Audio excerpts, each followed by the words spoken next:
Climate change. It's the biggest threat to America and the world.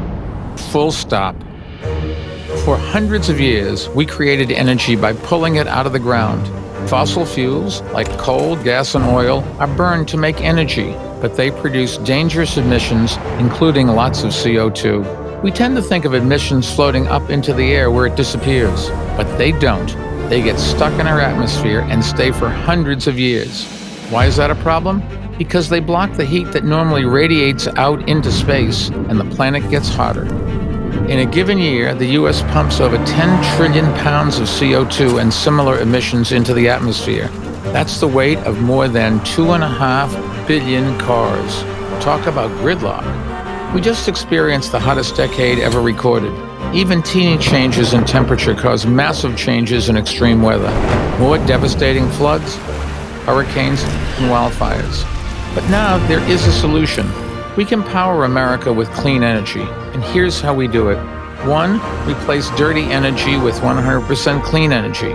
2, use clean energy to power our transportation and buildings. 3, help communities most harmed by climate change. Let's dive in. How do you replace dirty energy? Stop rewarding companies for making it. End tax breaks and subsidies to coal, gas, and oil companies. That's right, we provide billions in subsidies to dirty energy corporations. So let's stop that. Then deal with the biggest emitters and replace the 200+ remaining coal plants with clean energy, like solar plants and wind farms.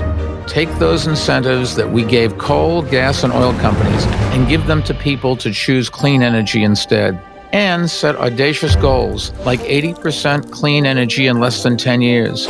Climate scientists agree that it's necessary to prevent catastrophe, then get to 100% clean energy as soon as possible after that. Next, adapt our buildings and transportation to run on clean energy. Buildings are a huge source of emissions, so let's incentivize people to convert them to run on clean energy and make energy-efficient renovations to reduce emissions dramatically. And transportation? Move from gas vehicles to electric on a massive scale. Make electric cars affordable to all by offering incentives. Create an infrastructure that goes along with it. Think electric charging stations as easy to find as gas stations are today. And invest in other clean ways to move people and stuff around. Trains, mass transit, bike lanes, and even things like sidewalks. But none of this happens until we help the communities most harmed by emissions already, which are often low-income and minority communities. First, repair communities by cleaning up pollution and invest in clean, climate-resilient infrastructure. Then reverse Trump's rollback of clean air, water, health, safety, and waste rules that expose millions of Americans to dangerous levels of pollution. And enforce laws to combat inequality and environmental racism. I'm Mike Bloomberg, and this is my plan. I know we can get it done because I've done it before. I worked with environmental groups to retire over 300 dirty coal plants and dramatically increase renewable energy. As mayor of New York, we improved air quality to its cleanest in 50 years. And I brought together thousands of cities, states, and businesses to cut climate pollution and engage with the global community through America's Pledge. Climate change is the biggest threat of our time, but we can prevail. And as President of the United States, I will get it done.